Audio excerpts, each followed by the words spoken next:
Welcome to the NitWits, a weekly roundtable discussion on the Penn State Nittany Lions, now in its 26th season. Our panel features a longtime Penn State media and NitWits tag team.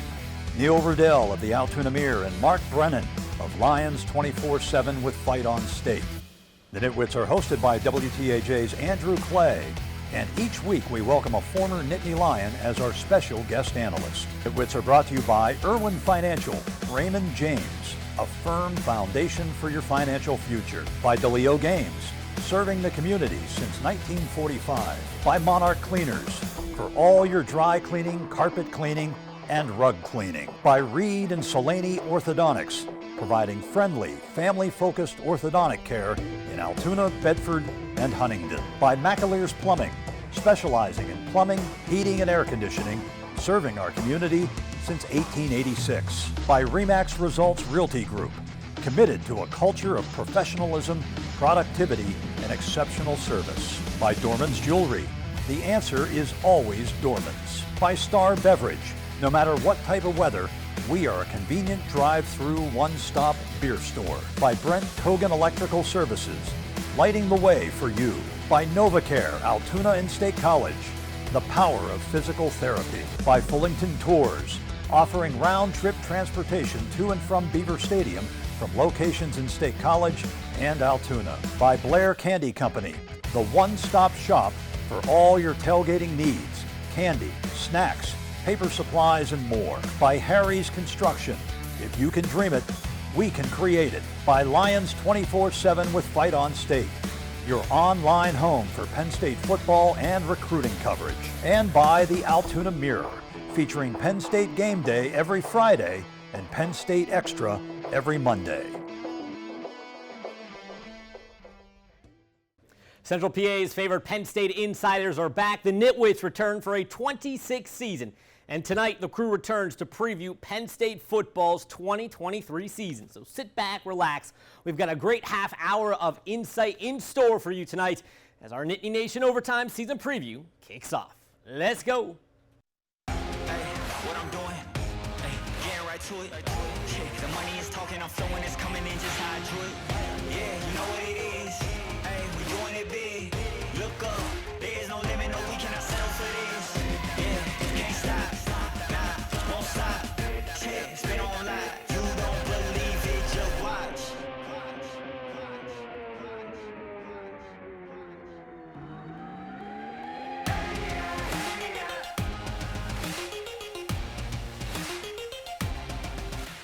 And welcome inside the Nittany Nation studio. It's another season of Nittany Nation Overtime. I'm Andrew Clay, joined by the Nitwits. Of course, we've got Mark Brennan, Neil Riddell, and Joe Nastasi, former Nittany Lion. Over there is this week's guest. Neil, you wanted to get right into it. We know how big this season is for Penn State. Getting into our predictions. Let's start with you. Well, thank you, Andrew, and how quick you are to jump into the set. Oh, we're just going. We're just going. Good to see everybody. It's always a highlight. You know, over the summer, I was thinking, I know what Joe's going to do. Yeah, we all do. I kind of do. Projection. I say 11 right, and Joe? I say 11 and 1. I'll hold off. 11 and 1. I was even going to go one better than that, but they, got to prove some things. And as a media member, you don't want to go totally over the top, and then all of a sudden they're 9 and 3. But I don't expect that. The national over/under is 9.5, and to me, if they don't go at least 10 wins, it's going to be a disappointing season because it's going to mean losses probably to Michigan and Ohio State and somewhere else along the line if they get to 9 wins. I see them beating one of those two. Don't know which one yet. Ohio State is an unsettled quarterback situation. Michigan's dealing with distractions. I think this is the year they've really built for this team. Mark?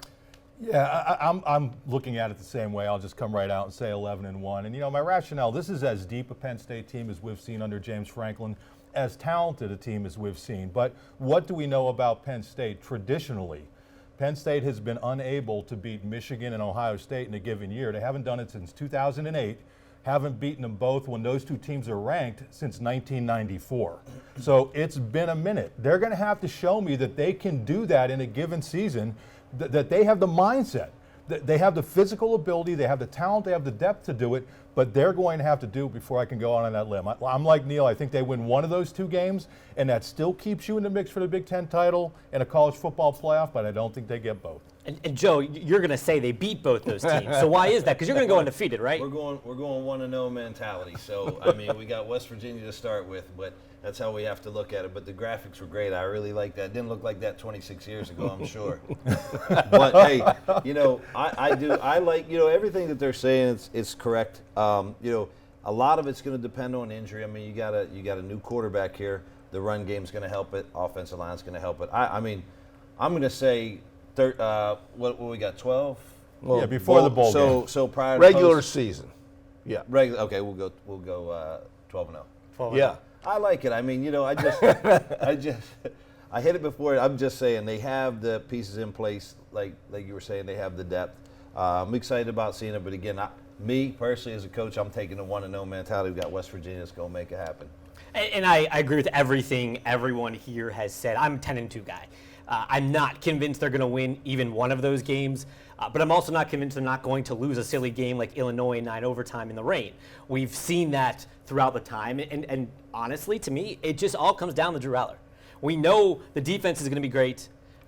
It's just going to come down to whether they can pass the ball as effectively as they want to, and I think we're all kidding ourselves if we know who Drew Aller really is, but I know that's what you want to talk about next. So what are your expectations, Neil, for Drew Aller, and who was the last quarterback like this that carried this kind of hype heading into a new season?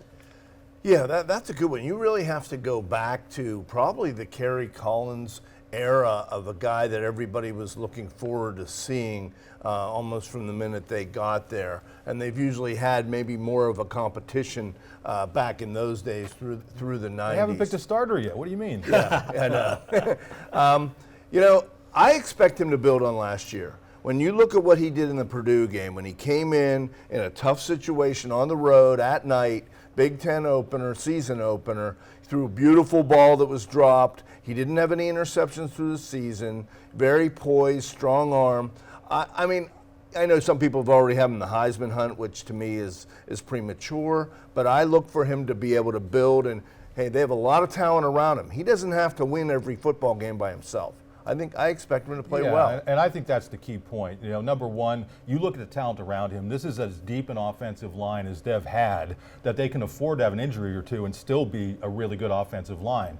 Maybe the best running back tandem in the country, one of the best tight end tandems in the country, and I think the wide receivers are a little bit underrated. I think they're going to be a little bit better than people think. The other thing he has going for him is the schedule. I don't have to take it one game at a time. I could look at the season in little chunks, and I think if you look at those first few games, he is not going to have to carry that team. The other thing, they're going to have an outstanding defense, so he's going to have a margin for error that maybe some other people wouldn't have. So I think all those things, eventually the talent in that kid, everything we've seen, everything we've heard, everything we know, the talent is there for that kid. It's just a matter of time until it comes out, and I think he's fortunate that he's going to have that time.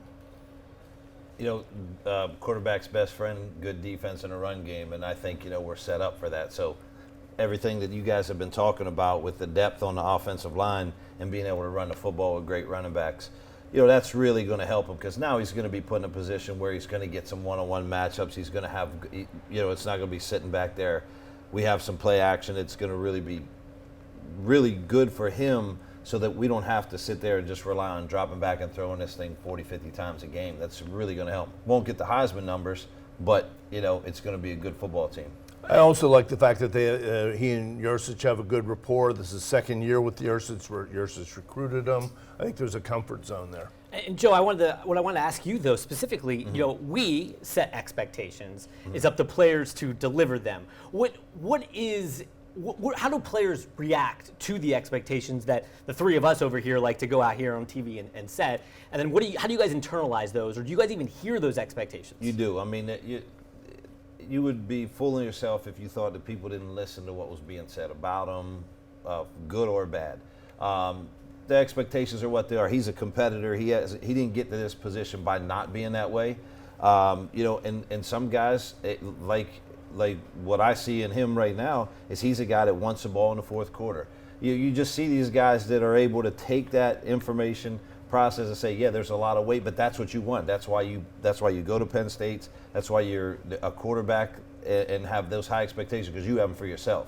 So it'll be exciting for him to come out there and see, exactly what he'll do. And I think they're going to put him, coaching staff's going to put him in a good position to get his feet wet, because again, night game, this is a national TV first, really his first go at it here, but a good run game and defense is definitely going to help him. And Andrew, you know this, and Neil does to a certain extent too, because we're in the media, the way he carries himself with us.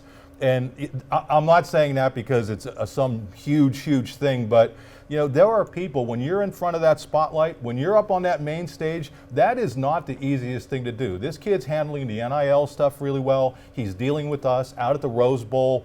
He was crushed by media, even though we didn't think he was going to play a whole lot, because everybody has the expectations, and he's handled himself really well, like that #1 quarterback. Yeah, I mean, Drew Aller is the most highly recruited quarterback here at Penn State since Christian Hackenberg. Now, we did see it work his freshman season. A lot of things changed. Hackenberg was in a very unique situation. We'll see if Aller can avoid that sophomore slump. I think that's always a fear.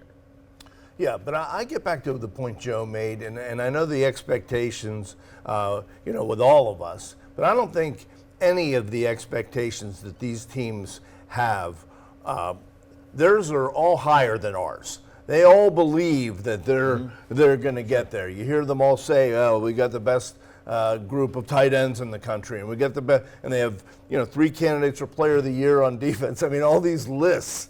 They shouldn't lose a game, really. No, that's right. You're right. I don't think Neil's been on the message board to see all those 13-0 fans out there. Yeah. Okay. Well, let's put a pin in this. Let's come back. When we come back after this break, we're going to talk more about underrated players and look at more positions of strength. We're not just talking about quarterbacks when Nittany Nation Overtime returns. The Nitwits are being brought to you by Irwin Financial, Raymond James, a firm foundation for your financial future. By DeLeo Games, serving the community since 1945. By Reed and Selene Orthodontics, providing friendly, family-focused orthodontic care in Altoona, Bedford, and Huntington. And by McAleer's Plumbing, specializing in plumbing, heating, and air conditioning, serving our community since 1886.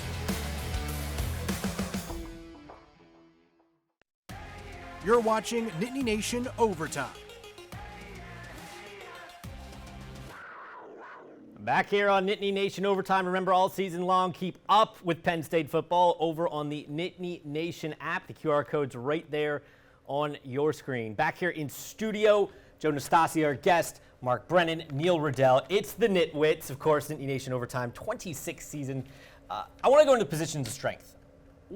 We know, we've talked about quarterback, we've talked about defense. What else we got?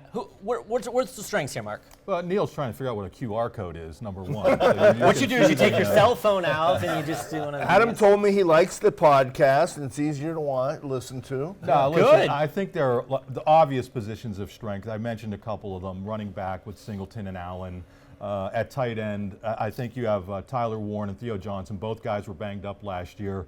Those are the obvious places. I think you look at the secondary, even with the kids that they lost, Jair Brown and Joey Porter Jr., they are absolutely stacked back there. Kalen King, to me, is a better cornerback than Joey Porter Jr. To me, he's the best overall player in the team. And when you look at the people that they have at safety, they have 4 safeties who are capable of playing at an elite level, including Keaton Ellis, who started every game last year. But look for Jalen Reed. He's a guy who had the second most snaps of any safety last year behind Jair Brown. KJ Winston. I mean, it just goes on and on in that secondary. So when I look at positions of strength, there are those spots, there's defensive ends, but I think overall, you look at that secondary, it's a beast.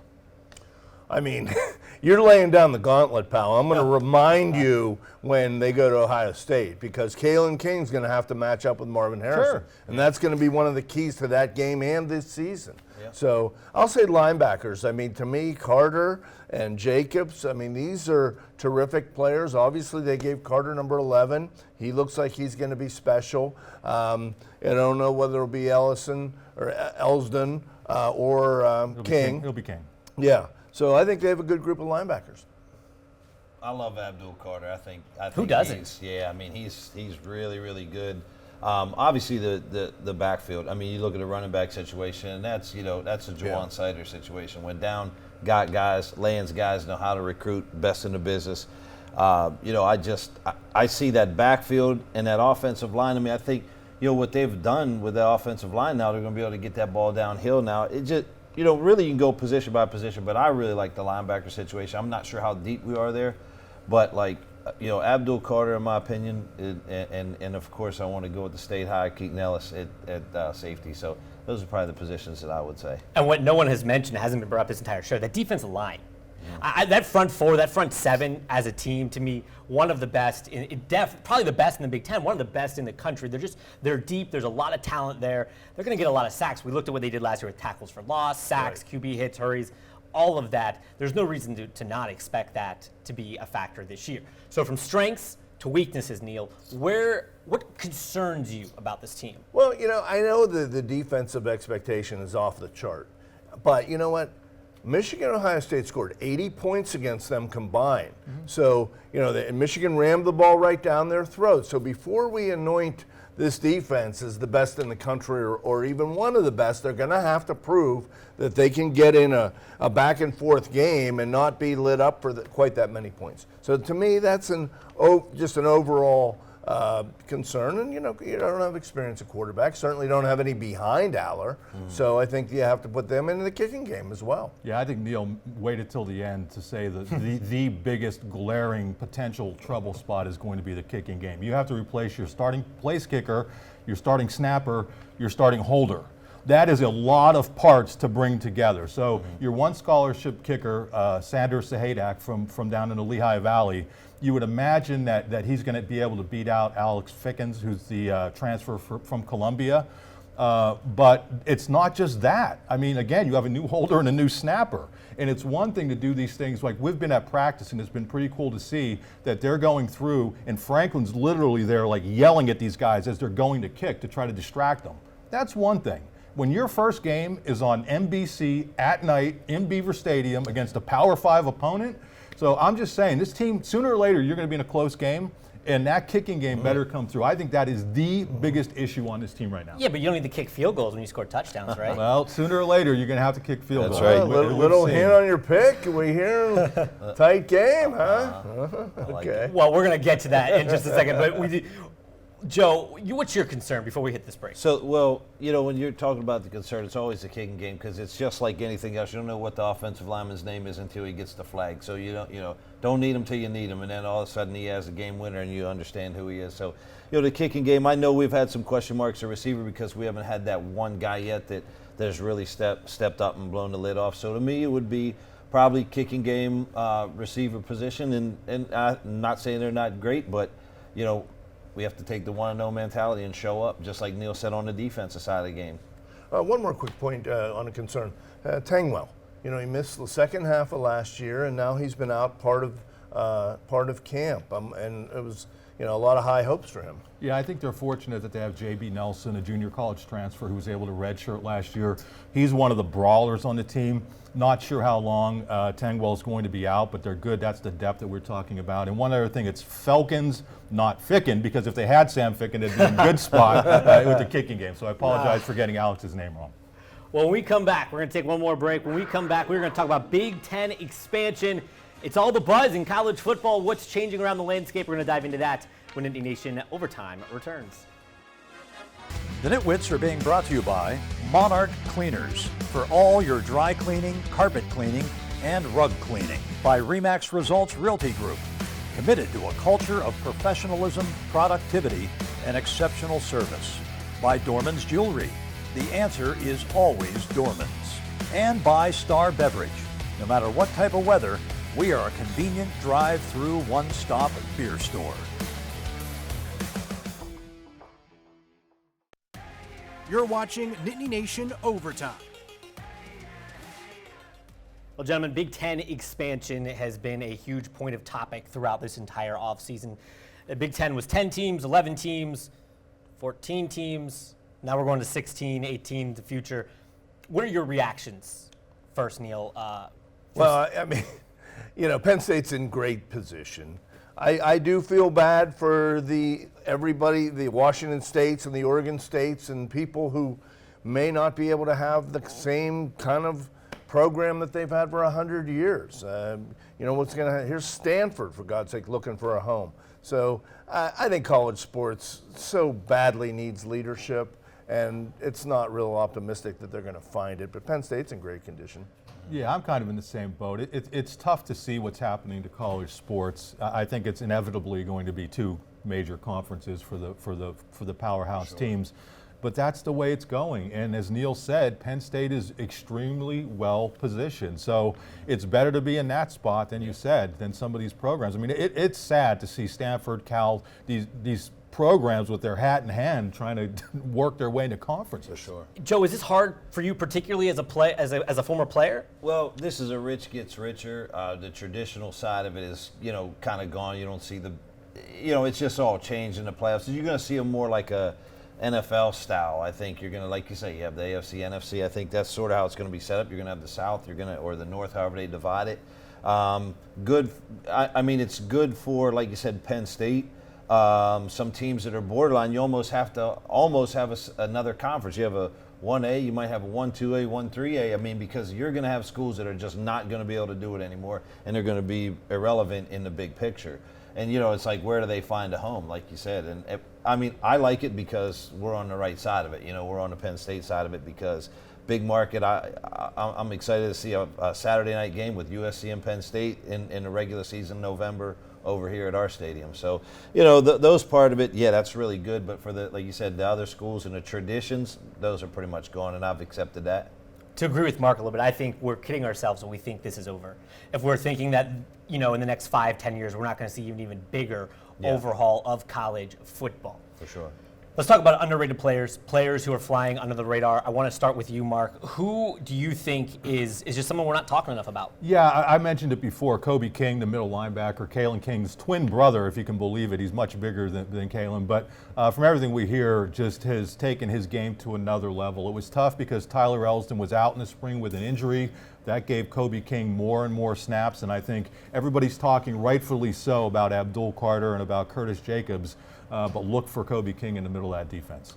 I'll throw out Daquan Hardy. He's a guy that comes in sometimes in nickel packages, and he also can help you. He's around the ball a lot and on special teams. He'll be the Prowler, too. He's going to take over Prowler. for J.R. Brown. It's like the Joker. Yeah. Yeah, the Prowler. How about you, Joe? So we're going to go Trey Potts in the backfield. Reason is, I think, that transfer coming over from Minnesota. He's a Williamsport guy. We played against him in high school ball, so I had a chance to see him. Excellent talent, and so he's going to be in that room, and that'll give us opportunity to get some of those younger guys ready. I know they changed the redshirt rule, but I think that's really good to have that three guy. Season's long, a lot of injuries, a lot of spot play here and there, and I think he's a guy that can come in there as a vet and really help out. I'm going with Denai Dennis Sutton. We talk about Adisa, we talk about Chop on the defensive line. I can see a lot of rotation in there, and I think Denai Dennis Sutton is going to be in for a big season. When we come back, it is our West Virginia predictions. Any guesses on who's going to start off 1-0 this season? That's when Nittany Nation Overtime returns. Don't miss a minute of Nittany Nation Overtime, now also on Apple and Spotify.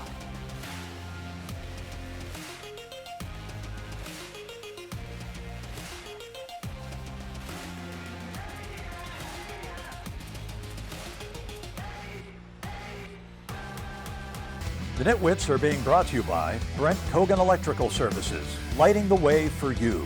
By Fullington Tours, offering round-trip transportation to and from Beaver Stadium from locations in State College and Altoona. By Blair Candy Company, the one-stop shop for all your tailgating needs.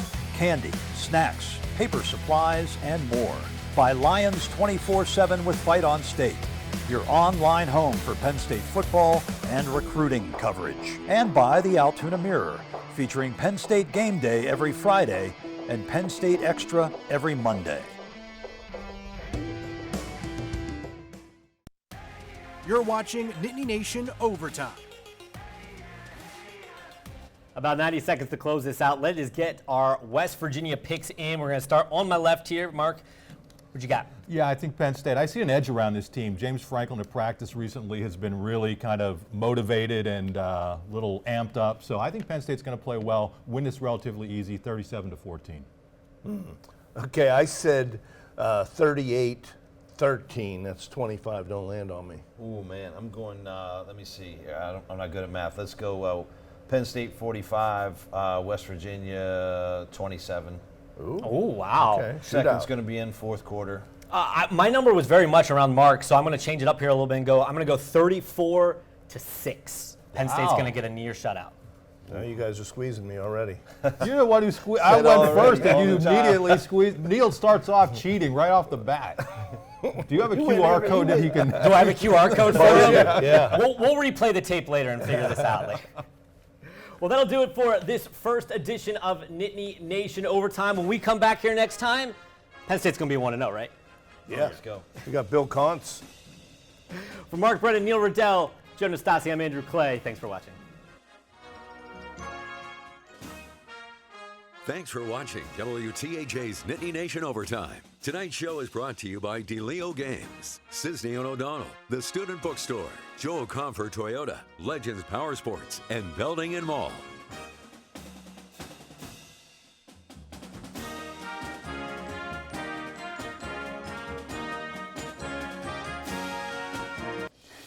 The NitWits have been brought to you by Irwin Financial, Raymond James, a firm foundation for your financial future. By DeLeo Games, serving the community since 1945. By Monarch Cleaners, for all your dry cleaning, carpet cleaning, and rug cleaning. By Reed and Salaney Orthodontics, providing friendly, family-focused orthodontic care in Altoona, Bedford, and Huntingdon. By McAlear's Plumbing, specializing in plumbing, heating, and air conditioning, serving our community since 1886.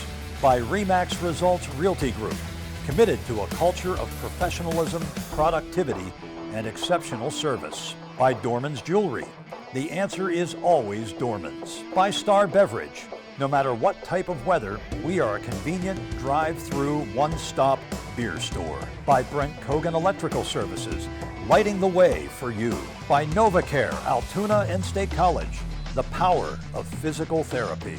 By Fullington Tours, offering round-trip transportation to and from Beaver Stadium from locations in State College and Altoona. By Blair Candy Company, the one-stop shop for all your tailgating needs. Candy, snacks, paper supplies, and more. By Harry's Construction. If you can dream it, we can create it. By Lions 24/7 with Fight on State, your online home for Penn State football and recruiting coverage. And by the Altoona Mirror, featuring Penn State Game Day every Friday and Penn State Extra every Monday. Thanks for watching, and we'll see you next week.